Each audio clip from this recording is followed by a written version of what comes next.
नमस्कार दोस्तों। अवसर क्लासेज में आपका हार्दिक स्वागत है। हम बात कर रहे थे 1857 की क्रांति की। तो 1857 की क्रांति का पार्ट ए हमने यानी आधा पढ़ लिया था और पार्ट टू शुरू करते हैं। हमने 1857 की क्रांति के जो मुख्य कारण थे उन कारणों के बारे में अध्ययन कर लिया था। अब बात करते हैं 1857 की क्रांति का विस्तार व स्वरूप तथा परिणाम। तो शुरू करते हैं कि किस प्रकार हमने देखा कि गाय व सुअर की चर्बी मिले कारतूसों का प्रयोग ने इस क्रांति को चिंगारी दे दी और ये क्रांति शुरू हो गई। क्रांति का प्रतीक चिन्ह था चपातियां यानी रोटी तथा कमल का फूल।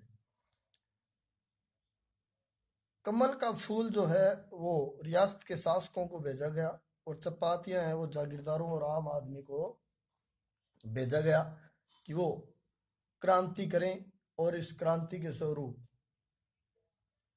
अंग्रेजों को बाहर निकालें, इस देश से स्वतंत्र करवाएं। प्रारंभ में क्रांति करने की तिथि 31 मई 1857 ईस्वी निश्चित की गई थी। काफी बार पूछा जा चुका है प्रश्न की शुरुआत में जो क्रांतिकारी है उन्होंने क्रांति करने की तिथि कौन सी घोषित की थी, तो वो उन्होंने की थी 31 मई 1857। उसके बाद में क्या हुआ कि इसी दौरान एक तात्कालिक घटना घटित हुई और वो घटना 29 मार्च 1857 ईस्वी को घटित हुई। और उस दौरान क्या हुआ कि बैरकपुर छावनी जो पश्चिम बंगाल में स्थित थी कि 34वीं रेजिमेंट के सैनिक मंगल पांडे ने चर्बी वाले कारतूसों का प्रयोग करने से साफ साफ शब्दों में मना कर दिया। अब जब मंगल पांडे ने मना कर दिया तो उस अधिकारियों ने उन्हें गिरफ्तार करने के लिए कहा। तो मंगल पांडे ने क्या किया कि वहीं पर अपने अधिकारियों पर गोलियां दाग दी। गोलियां दागने के बाद मंगल पांडे को गिरफ्तार कर लिया गया और उसे 10 दिन के बाद में अंग्रेजों ने 8 अप्रैल 1857 ईस्वी को मंगल पांडे को फांसी दे दी। ये एक तात्कालिक घटना थी और इस घटना ने बड़ी तीव्र गति से सैनिकों में यह बात आग की तरह फैल गई कि किस प्रकार से मंगल पांडे ने बैरकपुर छावनी में विरोध किया और अंग्रेजों ने उसे फांसी पर लटका दिया। तो क्रांति क्या हुई कि समय से पहले ही शुरू हो गई। 10 मई 1857 को मेरठ की छावनी से सैनिकों ने विद्रोह कर दिया और अपने साथी सैनिकों को छुड़ा लिया। वह दिल्ली की ओर कूच कर गए। इसी के साथ 10 मई 1857 को क्या हुआ कि जो क्रांति थी 1857 की क्रांति, भारत का प्रथम स्वतंत्रता संग्राम यहां से शुरू हो गया। अब क्या हुआ उसके बाद में, अब क्रांति धीरे धीरे फैलने लगी और फैलते फैलते ये लगभग पूरे भारत में ही फैल गई। 12 मई को क्रांतिकारियों ने दिल्ली पर अधिकार कर लिया। 10 मई को क्रांति शुरू हुई। मेरठ के सैनिकों ने विद्रोह किया और वहां से विद्रोही सैनिक है वो दिल्ली के ऊपर आक्रमण किया, क्योंकि दिल्ली का जो लाल किला था वो आज भी राजनीति का गढ़ माना जाता है। क्योंकि जो दिल्ली के लाल किले पर झंडा फहराता है वो देश का वास्तविक शासक माना जाता है। इसलिए उन्होंने क्या किया कि लाल किले पर कब्जा किया और बहादुर शाह जफर जो उस समय मुगल बादशाह थे, अंतिम मुगल बादशाह भी कहा जाता है, उसे क्रांति का नेता बनाया गया। अब बहादुर शाह जफर तो एक वृद्ध आदमी था, इसलिए उन्होंने क्या किया कि बख्त खान नाम के एक सेनापति को 1857 की क्रांति का सेनापति बनाया और वास्तविक तौर से 1857 की क्रांति का नेतृत्व वो बख्त खान ने ही किया। कितनी बड़ी विडंबना की बात है कि मुगलों को हटाने के लिए अंग्रेजों को बुलाया और अंग्रेजों को हटाने के लिए वापस मुगलों को लेकर के आना पड़ा। लेकिन यहां सफलता की गुंजाइश नहीं थी, क्योंकि बहादुर शाह जफर एक वृद्ध आदमी थे और मुगल शासक जो था वो पावरफुल भी नहीं था। यहां से रियासतों लखनऊ, इलाहाबाद, कानपुर, बरेली, बनारस व बिहार में विद्रोह प्रारंभ हो गए। 12 मई के बाद में लगभग जगह पर विद्रोह होने लगी। तो एक एक विद्रोह और उस विद्रोह का नेतृत्व करने वाले की हम बात करते हैं। बात करते हैं हम अवध के विद्रोह की। अवध में जो विद्रोह हुआ उसके नेतृत्व करता थी बेगम हजरत महल। बेगम हजरत महल ने इसका नेतृत्व क्यों किया? क्योंकि इन्होंने अपने अल्पवयस्क पुत्र को नवाब घोषित कर दिया और स्वयं ने 1857 की क्रांति को नेतृत्व किया। बेगम हजरत महल का जो पुत्र था वो छोटा था और पति था नहीं, इस कारण से उन्होंने क्या किया कि बेगम हजरत महल ने 1857 की क्रांति का नेतृत्व किया। क्रांति प्रारंभ हुई 4 जून 1857 ईस्वी। 4 जून 1857 ईस्वी को अवध में क्रांति प्रारंभ हुई। क्रांति को दबाने में सफलता मिली सर कोलविन कैम्पबेल को। सर कोलविन कैम्पबेल का 1857 की क्रांति को दबाने में विशेष भूमिका कह सकते हैं। इन्होंने कई स्थानों पर जाकर के और कई विद्रोहों को दबाया और सर कोलविन कैम्पबेल ने गोरखा रेजिमेंट से इस आंदोलन को दबाया। और गोरखा रेजिमेंट जो आज भी भारत की सेना के अंदर अपनी वीरता, साहस व नेतृत्व के लिए जानी जाती है। गोरखा रेजिमेंट को जो आज तक जो भी नेतृत्व दिया गया वो उन्होंने पूरा किया। उसके बाद में बात करते हैं हम कानपुर में क्रांति। कानपुर में जो क्रांति हुई उसके नेतृत्व करता थे नाना साहब, और नाना साहब के जो सहयोगी थे वो थे तात्या टोपे और अजीमुल्ला खान। इन लोगों ने, इन तीनों ने मिलकर के और कानपुर के अंदर क्रांति की और इन्होंने बड़ी सफलता। इनकी जो क्रांति प्रारंभ हुई वो 5 जून 1857 ईस्वी को प्रारंभ हुई थी और प्रारंभ में इन्हें अवश्य सफलता मिली, लेकिन बाद में सर कोलविन कैम्पबेल ने आकर के और इस क्रांति को दबा दिया। क्रांति को दबाने में कोलविन का बहुत बड़ा हाथ रहा। उसके बाद में बात करते हैं झांसी में क्रांति। झांसी के राजा गंगाधर राव की विधवा उस समय शासन कर रही थी और उसका नाम था रानी लक्ष्मीबाई। भारतीय इतिहास में महिला सशक्तिकरण के प्रतीक के रूप में रानी लक्ष्मीबाई को आज भी बड़े सम्मान के साथ याद किया जाता है। क्यों किया जाता है? कि इन्होंने जो अंग्रेजों से लोहा लिया, इन्होंने जो अंग्रेजों से लड़ाइयां लड़ी, वो वाकई में प्रशंसनीय है। क्रांति का नेतृत्व किया रानी लक्ष्मीबाई ने और क्रांति जून 1857 ईस्वी में हुई थी वहां पर, और क्रांति को दबाया ह्यूरोज ने। रानी लक्ष्मीबाई से झांसी छीन लिया गया तो उन्होंने ग्वालियर पर अधिकार कर लिया और ग्वालियर पर तात्या टोपे के साथ मिलकर के उन्होंने अधिकार किया, लेकिन ग्वालियर के किले को भी अंग्रेजों ने छीन लिया तो रानी ने झांसी के किले के पास युद्ध करती हुई शहीद हो गई। तो इस वीर बलिदान, वीर महिला को इतिहास में सदा याद रखा जाएगा और महिलाएं अपने आप को किसी प्रकार का कमजोर ना समझे, ऐसे उदाहरण हम रानी लक्ष्मीबाई से समझ सीख सकते हैं।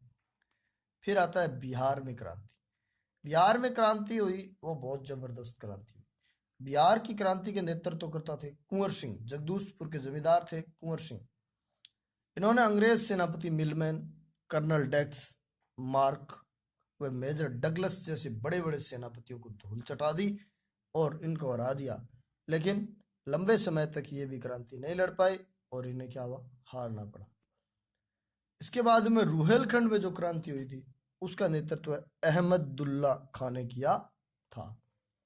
ये बात हम कर रहे थे उत्तर भारत की, और उत्तर भारत के बाद में यदि हम दक्षिण भारत में भी बात करें तो दक्षिण भारत में भी कई जगह विद्रोह हुआ, क्रांतियां हुई, लेकिन दक्षिण भारत में विशेषतः क्रांति नहीं हुई। तो थोड़ी दक्षिण भारत के बारे में भी बात कर लेते हैं। दक्षिण भारत में यदि हम बात करें तो महाराष्ट्र में जो क्रांति हुई, महाराष्ट्र में जो क्रांति हुई उसका नेतृत्व रंगाजी बापू ने किया था, जो सतारा के थे। गोलकुंडा में चिंता भूपति, गोवा में दीपूजी रागा, कोल्हापुर में फडणवीस, गुलाम घोष व सुल्तान बख्श ने मद्रास में क्रांति का नेतृत्व किया था। विजय कुदारत कुंजी मामा ने केरल में क्रांति का नेतृत्व किया था। भीमराव व मुंडरगी छोटा सिंह ने कर्नाटक में क्रांति का नेतृत्व किया था। तो मद्रास से लेकर के कर्नाटक तक और महाराष्ट्र से होती हुई गोवा तक ये जो क्रांति फैली, और इधर उत्तर भारत में, संपूर्ण उत्तर भारत में क्रांति फैली। तो ये इस बात का प्रतीक है कि 1857 की जो क्रांति थी वो साधारण नहीं थी, वो बहुत बड़ी क्रांति थी जिसने अंग्रेजों को एक जड़ से हिला करके रख दिया। आगे हम बात करते हैं कि 1857 की जो क्रांति हुई उसके क्या परिणाम निकले। 1857 की क्रांति को बड़े जोश व जुनून के साथ भारतीयों ने लड़ी, लेकिन फिर भी उन्हें सफलता नहीं मिली, अर्थात उन्हें असफलता का मुंह देखना पड़ा। भारतीयों को असफलता क्यों मिली, उसके पीछे भी कारण है। तो 1857 की क्रांति की असफलता के कारण, इसमें कई कारण हैं और उन कारणों को हम विस्तार पूर्वक मैं समझाऊंगा, बताऊंगा, तो ध्यान से सुने। सबसे बड़ा है कुशल एवं योग्य नेतृत्व का अभाव। नेतृत्व वो चीज होती है जो सेना में या किसी भी कार्य को करने के लिए लीडर की आवश्यकता बहुत महत्वपूर्ण होती है।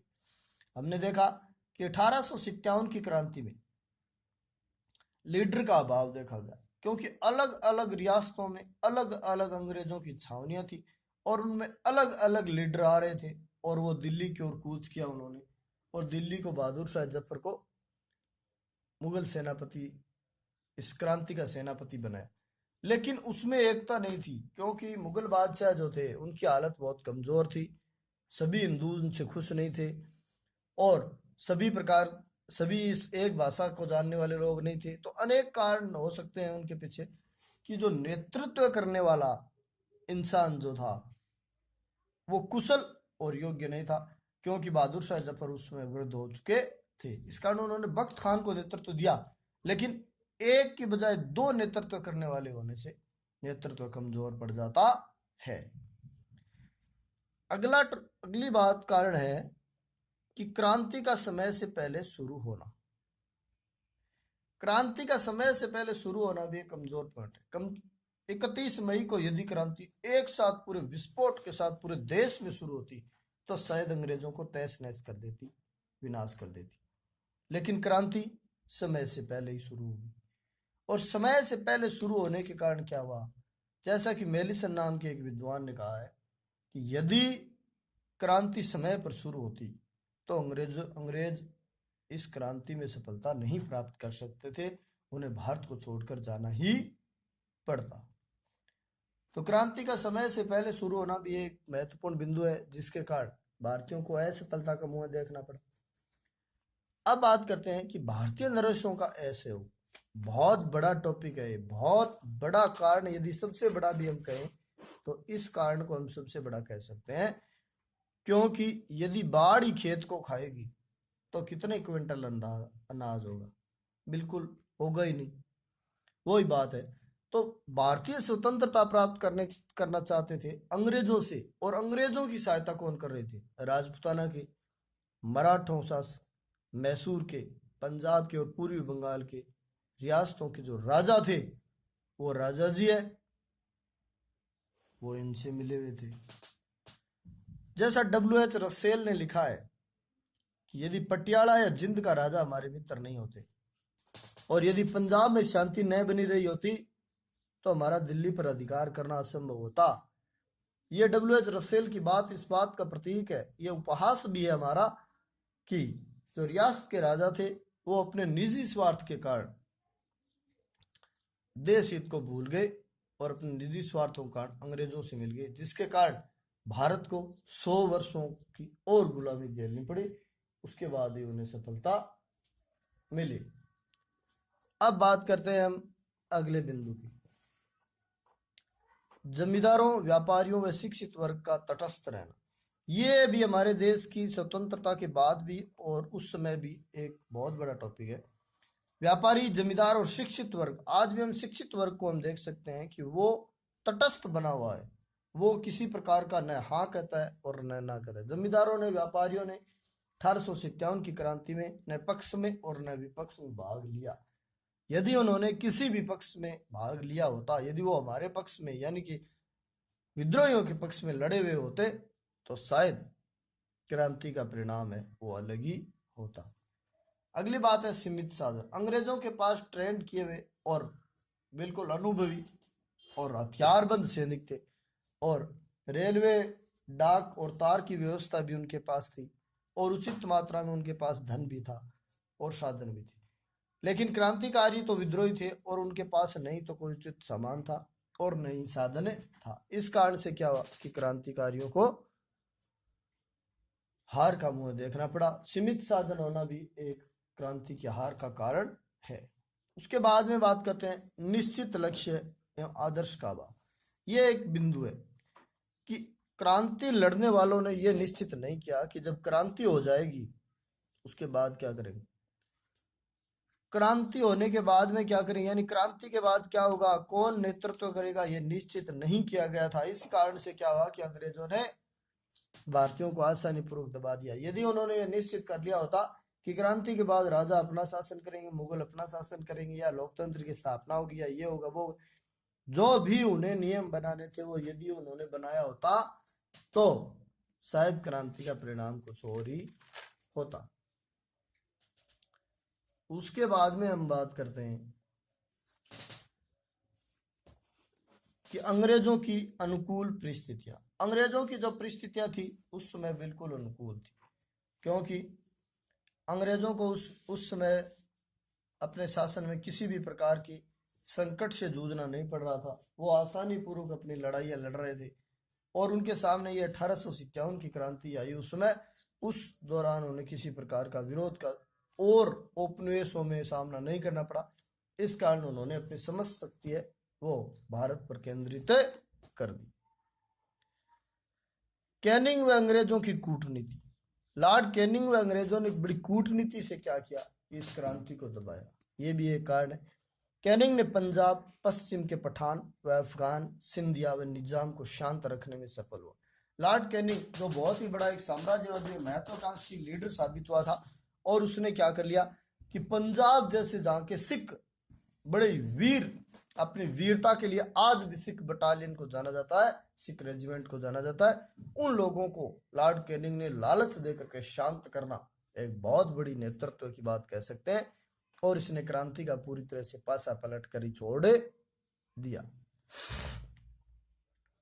ये थे 1857 की क्रांति के असफल होने के कारण। अब 1857 की क्रांति हो गई, और उसके बाद में उसका रिजल्ट क्या आया, क्या अंग्रेजों ने बदलाव किया, क्या अंग्रेजों ने सोचा और क्या अंग्रेजों ने किया, वो 1857 की क्रांति के परिणाम थे। हम 1857 की क्रांति के परिणामों के बारे में बात करते हैं। कंपनी के शासन का अंत, यानी अब तक जो भारत में शासन किया जा रहा था वो कंपनी यानी ईस्ट इंडिया नाम की एक कंपनी थी, वो शासन कर रही थी।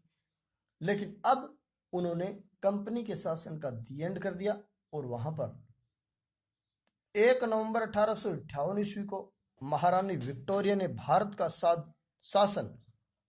भारत का जो शासन है वो सीधे ब्रिटिश क्राउन के अधीन कर दिया। ब्रिटिश क्राउन के हाथों में सौंपने का मतलब है कि अब ईस्ट इंडिया कंपनी है वो भारत के शासन का संचालन नहीं करेगा। अब भारत के शासन का संचालन है वो कौन करेगा, ब्रिटेन की सरकार करेगी। और ये घोषणा है वो इलाहाबाद के अंदर लॉर्ड कैनिंग के द्वारा स्वयं पढ़ करके सुनाई गई। 15 सदस्यीय इंडिया काउंसिल परिषद बनाएगी, जिसके सभापति को भारतीय राज्य सचिव कहा गया। 15 सदस्यीय इंडिया काउंसिल नाम की एक परिषद बनाएगी, जिसका जो अध्यक्ष था वो राज्य सचिव कहा गया। गवर्नर जनरल का पद नाम बदल करके वायसराय कर दिया गया। जो गवर्नर जनरल था उसके पद का नाम बदल दिया गया और उसे वायसराय बना दिया। उसके पद को कहा गया कि ये वायसराय की पोस्ट है, अब गवर्नर जनरल नहीं रहा। और भारत का जो प्रथम वायसराय बना वो बना लॉर्ड कैनिंग। उसके बाद में क्या किया गया, ये बहुत बड़ा बदलाव था। उसके बाद में अंग्रेजों ने सेना का पुनर्गठन किया। अंग्रेजों ने देखा कि भारतीयों ने जो सैनिक विद्रोह था, ज्यादातर शुरुआत सेना में हुई विद्रोह की। इस कारण से क्या हुआ कि अंग्रेजों ने इसे सैनिक विद्रोह कहा। तो सैनिक विद्रोह कहने के कारण अंग्रेजों ने क्या किया कि सेना का पुनर्गठन किया और भारतीयों की संख्या नीचे के ओहदों में बढ़ा दी और ऊपर के ओहदों में भारतीयों की संख्या कम कर दी। यानी ऊपर की जो तोप खाने और जो बारूद जो था उस पर पूर्णतः अंग्रेजों का अधिकार हो गया। वहां से भारतीयों को हथियारों से भारतीयों को दूर कर दिया गया और अंग्रेज सैनिक जो थे उनकी संख्या भी सेना में बढ़ा दी गई। भारतीय नरेशों के प्रति नीति परिवर्तन। और भारतीय अब अंग्रेजों ने क्या किया कि अपने साम्राज्यवाद की नीति थी उसमें परिवर्तन कर दिया, और अंग्रेजों ने कहा कि अब वो अपने साम्राज्य का विस्तार नहीं करेंगे और रियासत के राजा है वो अपनी रियासत के राजा बने रहेंगे, हम उसके साथ कोई दखल अंदाजी नहीं करेंगे, ऐसा उन्होंने आश्वासन दे दिया। तो इस कारण से नरेश भी खुश हुए। उसके बाद में क्या हुआ, फूट डालो राज करो की नीति को बढ़ावा देना। अंग्रेजों ने अब हिंदू मुसलमानों को और लड़ाना शुरू कर दिया, क्योंकि उन्हें पता था कि यदि हिंदू मुसलमान एक हो गए तो अंग्रेजों की दो बोल जाएगी और उन्हें भागना पड़ेगा यहाँ से। इसलिए उन्होंने फूट डालो राज करो की नीति को बढ़ावा देना शुरू कर दिया। राष्ट्रीय आंदोलनों को प्रोत्साहन। इसके बाद में अंग्रेजों ने 1857 की क्रांति के बाद में एक राष्ट्रीय आंदोलन जो थे उनको प्रोत्साहन भी दिया, ताकि भारतीय अपने भड़ास है वो शांतिपूर्ण निकाल सके। उसी दौरान कई राष्ट्रीय दलों की स्थापना हुई। उसी दौरान हमने देखा कि भारतीय राष्ट्रीय कांग्रेस की भी स्थापना हुई, जिन्होंने भारत को स्वतंत्र कराने में अहम भूमिका निभाई। विनायक दामोदर सावरकर ने अपनी पुस्तक, अब इसका स्वरूप कैसा था, कुछ लोग कहते हैं कि ये सैनिक विद्रोह था, कुछ कहते हैं नहीं काले गोरों का विरोध था, लेकिन आखिर ये क्या था, इस बात को विनायक दामोदर सावरकर ने अपनी पुस्तक वार ऑफ इंडियन इंडिपेंडेंस यानी भारत का स्वतंत्रता समर में इसे 1857 क्रांति को भारत का प्रथम स्वतंत्रता संग्राम है कहा। इसके बाद से इसमें एक शानदार मोड़ आ गया और भारतीयों ने इसे कहा कि ये एक स्वतंत्रता संग्राम ही था। अलग अलग विद्वान इसे अलग अलग नाम देते हैं, जैसे Robert John Lawrence Seeley, Charles Raikes, Durgadas Bandopadhyay, Sir Syed Ahmed Khan दावा करते हैं कि ये एक सैनिक विद्रोह था। इतने विद्वान मानते हैं। बेंजामिन डिजरेली और अशोक मेहता इसे राष्ट्रीय विद्रोह मानते हैं। लेकिन तमाम तामझाम के बाद में भारतीय इस क्रांति को हार गए, और हार के साथ ही उन्हें क्या हुआ कि 100 साल की गुलामी का एक और गिफ्ट उन्हें मिले गया, जो बहुत बुरा गिफ्ट था। तो आज के इस टॉपिक में इतना ही। इसे शेयर करें, सब्सक्राइब करें। धन्यवाद।